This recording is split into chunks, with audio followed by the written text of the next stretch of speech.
Assalamualaikum warahmatullahi wabarakatuh. Kami dari kelompok 4 SSDRC akan mempresentasikan hasil kerja kami, yaitu analisis seleksi variabel terhadap indeks pembangunan manusia di Provinsi Lampung tahun 2012 sampai 2021. Adapun anggota kelompok kami yang terdiri dari 5 orang. Yang pertama yaitu saya sendiri, Cecilia Putri Sumandi. Kemudian ada Dinda Nababan, Anwar Muslim, Cynthia Bella, dan Taufikur Rahman. Latar belakang, IPM atau Indeks Pembangunan Manusia merupakan indikator yang digunakan untuk mengukur tingkat pembangunan sosial ekonomi di suatu wilayah pemerintahan.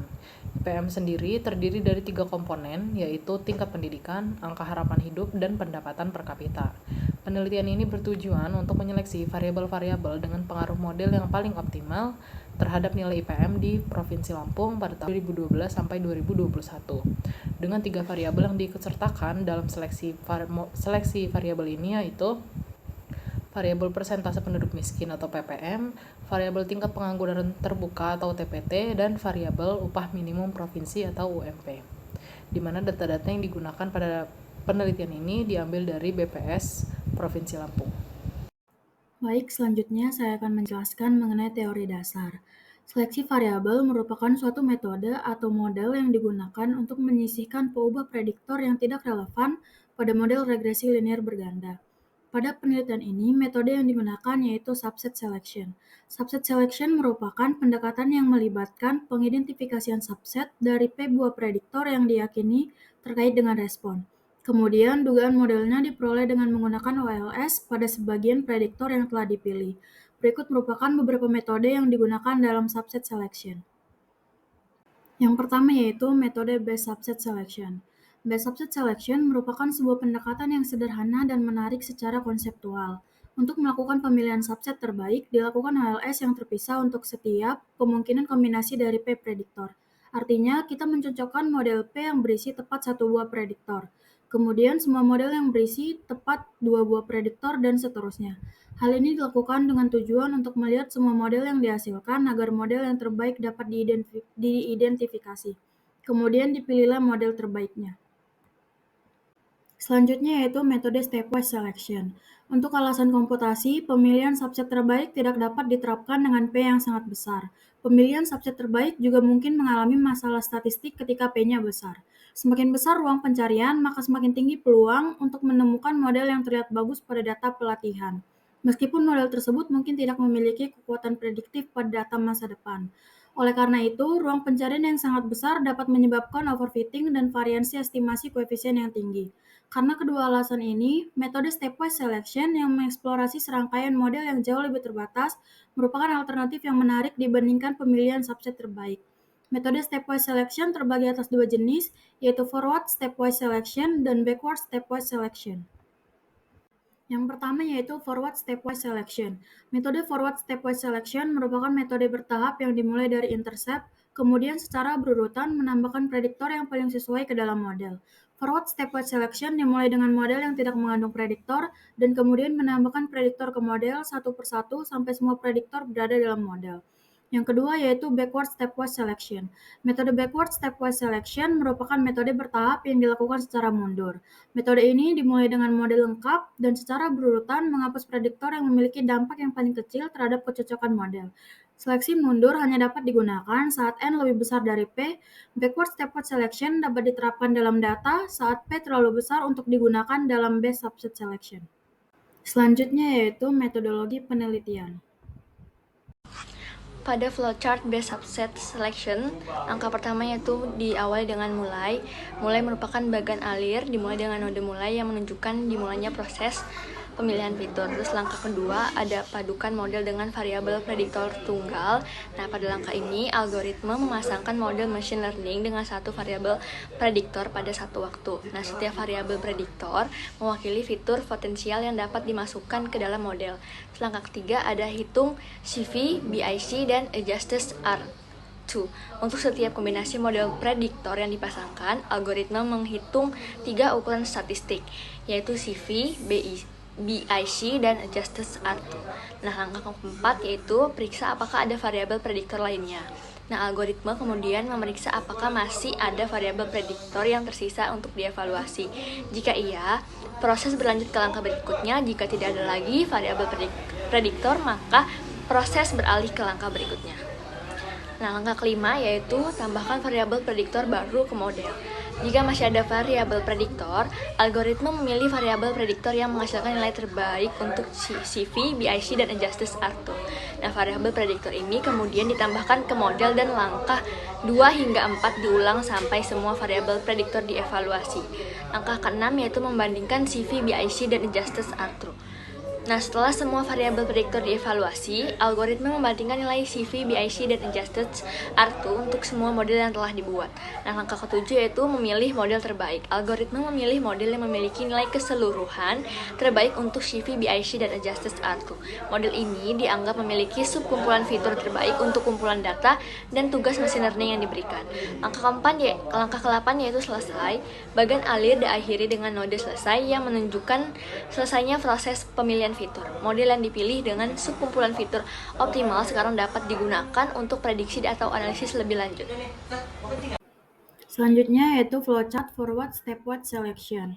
Gambar tersebut menjelaskan mengenai langkah-langkah atau tahapan-tahapan dalam pengerjaan metode forward stepwise selection. Metode ini dimulai dengan model yang tidak mengandung prediktor dan kemudian menambahkan prediktor ke model satu persatu sampai semua prediktor berada dalam model. Secara khusus, pada setiap langkah, variabel yang memberikan peningkatan terbesar pada kebaikan model yang ditambahkan ke dalam model. Selanjutnya ada flowchart backward stepwise selection. Metode backward stepwise selection dimulai dengan satu model lengkap yang terdiri dari semua variabel yang ingin diseleksi.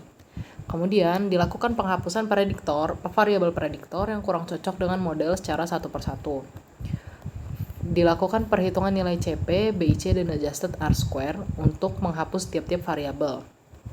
Dari setiap model dihapus variabelnya, model yang dipilih adalah model dengan nilai CP, BIC yang paling minimum, dan model dengan nilai adjusted R-square yang paling maksimum. Kemudian, apabila masih terdapat prediktor lain, maka dilakukan kembali penghapusan secara berkala hingga semua hapus variabel prediktor yang lama dari model untuk dicocokkan sampai variabel tersebut habis. Dilakukan penghapusan tersebut secara berkala sehingga tidak ada lagi variabel yang dihapus. Kemudian dilakukan pembandingan untuk pemilihan model dari tiap-tiap subruang dengan berdasarkan nilai CP, BIC, dan adjusted R-square. Apabila sudah tidak ada lagi variabel prediktor lain yang ingin dihapus, maka dari setiap model pada setiap subruang dengan dengan jumlah variabel yang berbeda-beda, dilakukan perbandingan nilai CP, BIC, dan adjusted R-square sama seperti sebelumnya. Model yang paling optimal dari setiap subruang yang diambil adalah model dengan nilai CP, BIC, dan adjusted R-square yang paling model dengan nilai CP dan BIC yang paling minimum, dan model dengan nilai adjusted R-square yang paling maksimum. Dari semua model yang terdapat pada subruang yang memenuhi pembandingan nilai tersebut akan dipilih sebagai model terbaik. Kemudian selesai. Baiklah, pada slide selanjutnya kita masuk pada studi kasus. Untuk studi kasus yang pertama yaitu ada deskripsi dataset, di mana mengandung variabel-variabel beserta penjelasan yang terkandung dalam dataset. Kemudian pada variabel Y-nya ada indeks pembangunan manusia. Pada variabel X1 ada persentase penduduk miskin, X2 tingkat pengangguran terbuka, dan X3 upah minimum provinsi. Data-data ini bersumber dari Badan Pusat Statistik Provinsi Lampung, yang dimana data-data ini adalah data IPM beserta komponen-komponen penyusunnya di Kota Bandar Lampung pada tahun 2012 sampai 2021. Kemudian berikut adalah tabel dari nilai BIC, CP, dan adjusted R-squared dari metode best subset selection.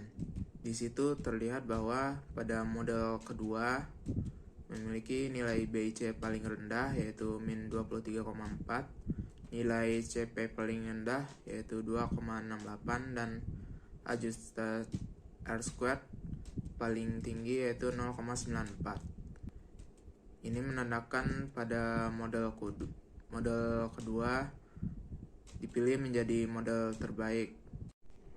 Kemudian karena model kedua ditetapkan sebagai model terbaik di mana model kedua mengandung variabel prediktor X1 dan X2 dan tidak mengandung X3.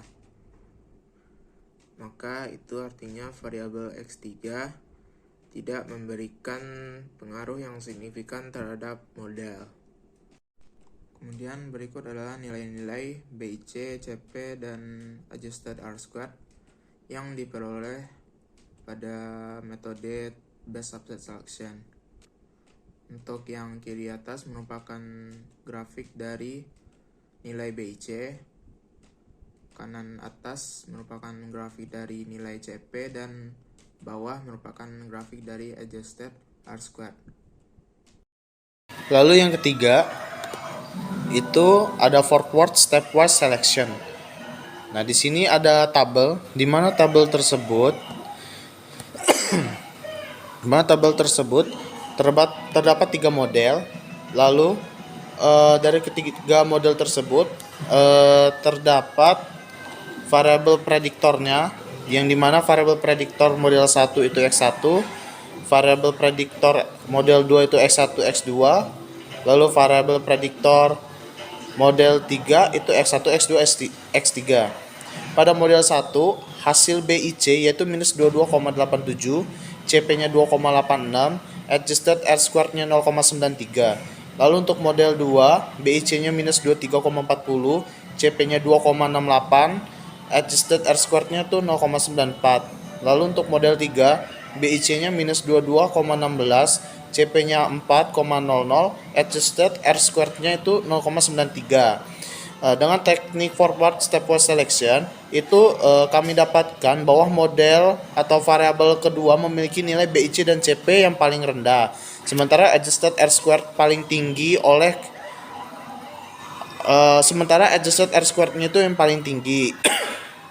Oleh karena itu, model 2 dipilih sebagai model terbaik. Hal ini bisa kita lihat pada gambar yang pada slide selanjutnya. Oke, pada grafik selanjutnya yaitu gambar dari forward stepwise selection, yang dimana gambar tersebut terdiri dari 3 grafik, yang dimana grafik BIC, grafik CP, dan grafik adjusted R-squared. Bisa kita lihat di sini. Bisa kita lihat dari gambar grafik tersebut kalau kita lihat bahwa variabel kedua lah yang merupakan model yang terbaik. Lalu selanjutnya yang keempat ada backward stepwise selection.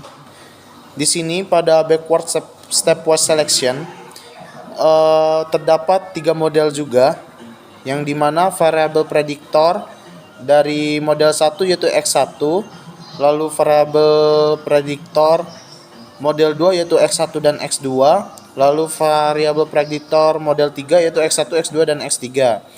Di sini pada model 1, BIC-nya yaitu minus 22,87, lalu CP-nya 2,86, adjusted R-squared-nya itu 0,93. Lalu model 2 dengan BIC minus 23,40, CP 2,68 dan adjusted R-squared-nya yaitu 0,94.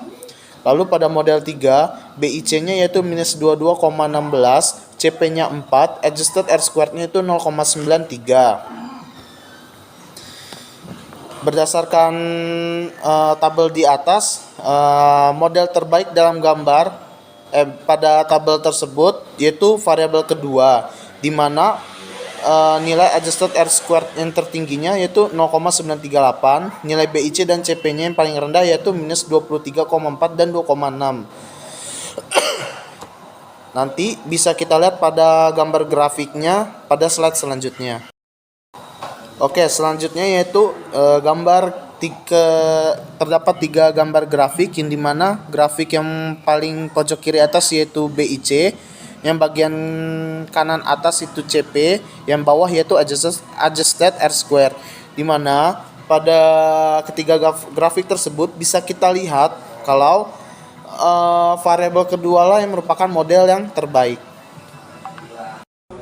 Kesimpulan, Berdasarkan studi kasus yang telah diperoleh, didapat bahwa pada penelitian ini ketiga metode seleksi variabel yang digunakan menghasilkan hasil akhir yang sama, yaitu model dengan dua variabel. Dari metode base subset selection, forward stepwise selection, dan backward stepwise selection, diperoleh informasi bahwa model yang sangat optimal didapat saat penggunaan dua variabel. Oleh karena itu, perbandingan antara ketiga metode yang digunakan memiliki hasil yang kurang lebih sama.